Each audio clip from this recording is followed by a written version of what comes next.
This podcast is not for the overly sensitive, the terminally optimistic, or anyone who thinks dating in your 50s is a whimsical romantic comedy. Listener discretion is advised.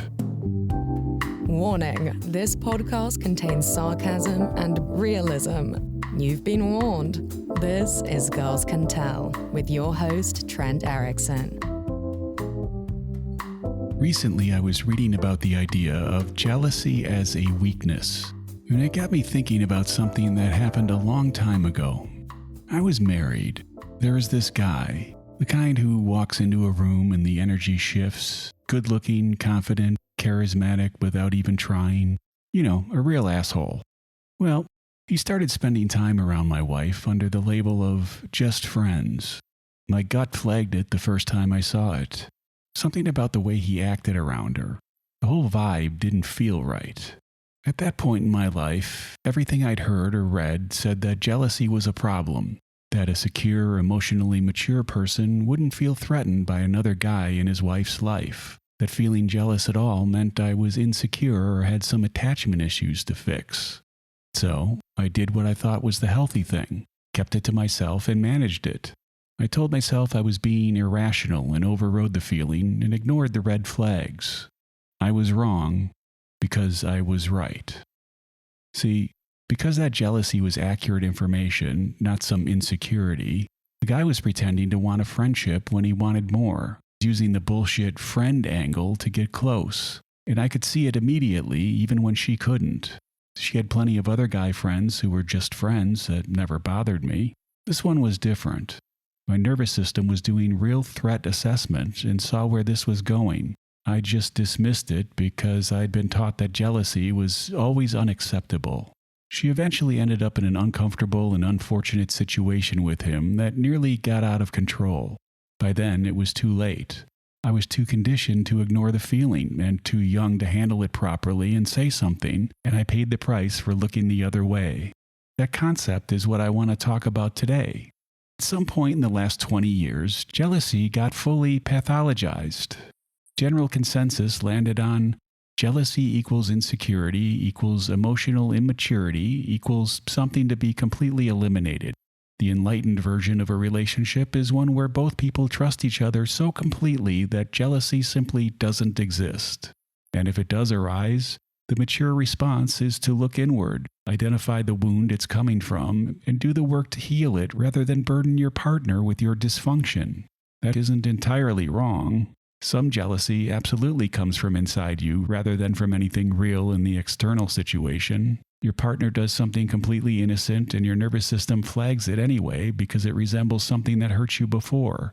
That's real and it happens. And acting on that kind of jealousy as if it's an accurate read of your current partner rather than accurate information about your own unresolved issues will unnecessarily cause real damage.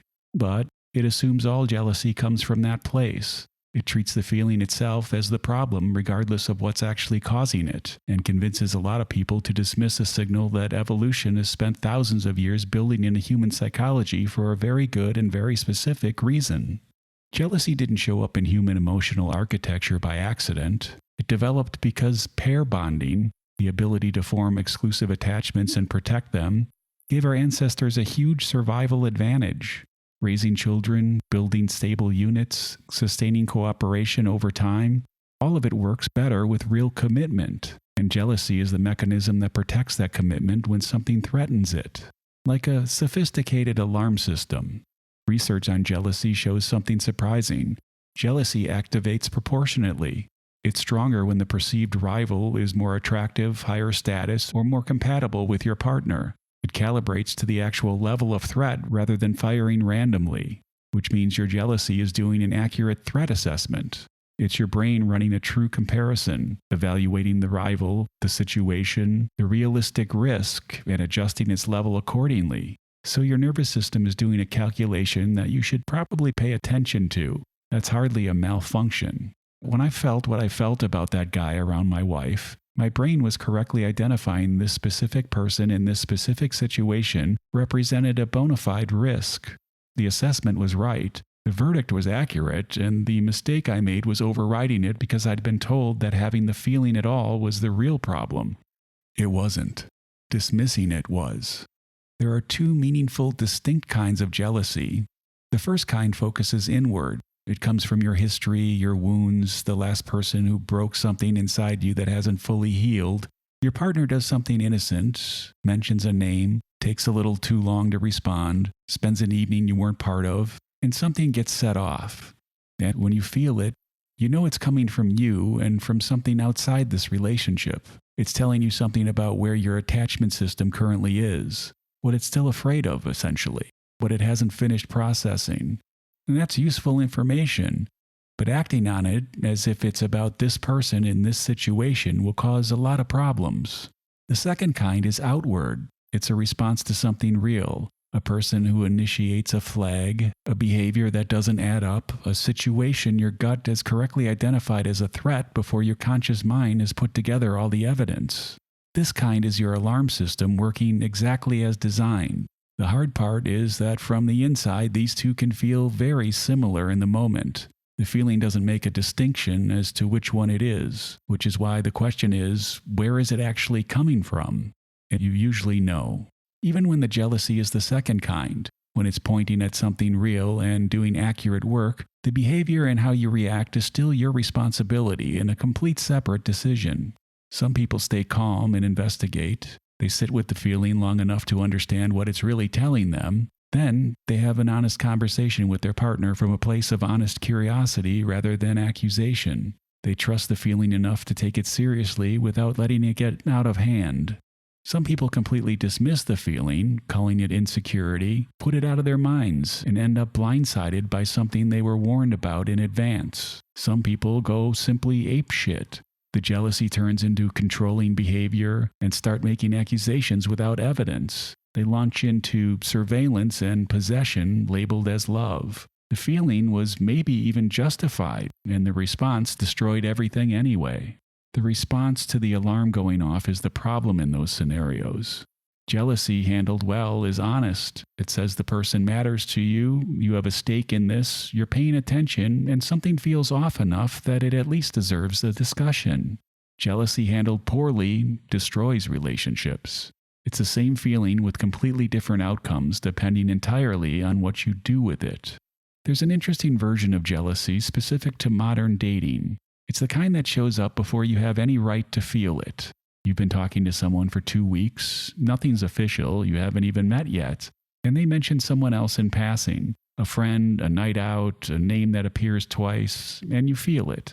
That tightening, that flicker of something that has absolutely no business being there at this stage.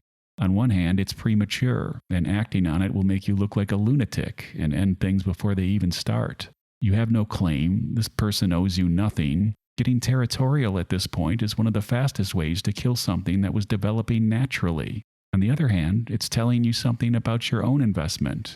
You don't feel this about people you don't care about. The fact that it's happening this early means something real is happening on your end, possibly good information to have. The app environment makes this a particular kind of torture because you know, intellectually, that the person you're talking to is probably talking to other people simultaneously. That's just how it works. But knowing something and feeling something are different and don't always coordinate well. And feeling territorial about a situation you have no standing to be territorial about is one strange emotional experience that modern dating can produce. So probably just notice what it tells you about how much you already care, and then shut up and keep it completely to yourself until there's actually a relationship that warrants such a discussion.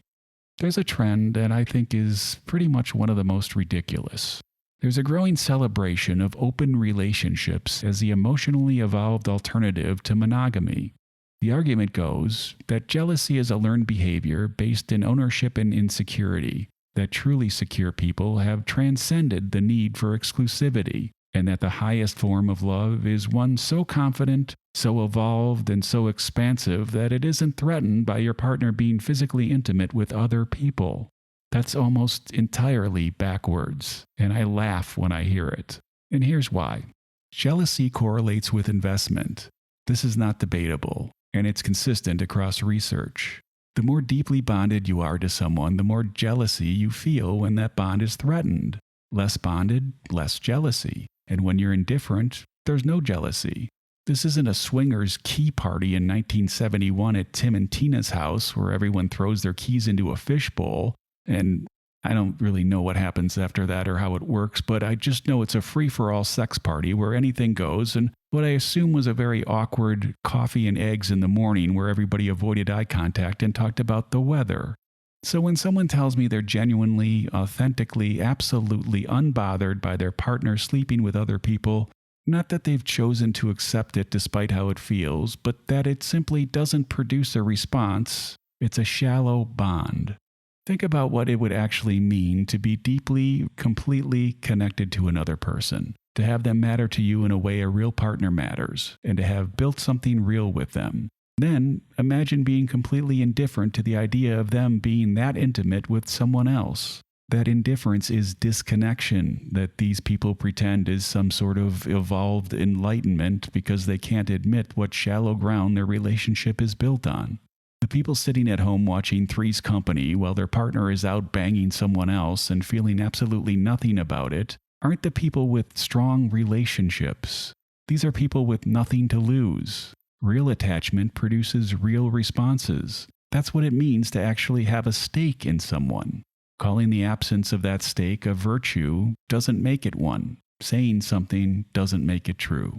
I'm not making the case for jealousy as a lifestyle. Chronically jealous people are exhausting to be around, and they usually have real work to do on themselves. But I am making the case that jealousy as a signal deserves more respect than the culture currently gives it. When it happens, ask yourself, is this coming from inside or something real outside of you? If it's internal, just sit with it and what it tells you about your own attachment history. Don't act on it as if it's your partner when it's you and yours to fix. If it's external, take it seriously. Don't override it because you think having the feeling at all means something's wrong with you. Your nervous system has been doing threat assessment longer than your conscious mind has been doing anything. So listen to it. And regardless of what kind it is, remember that the feeling and the behavior are separate decisions. The alarm going off tells you something worth paying attention to is happening. What you do with that is still entirely yours.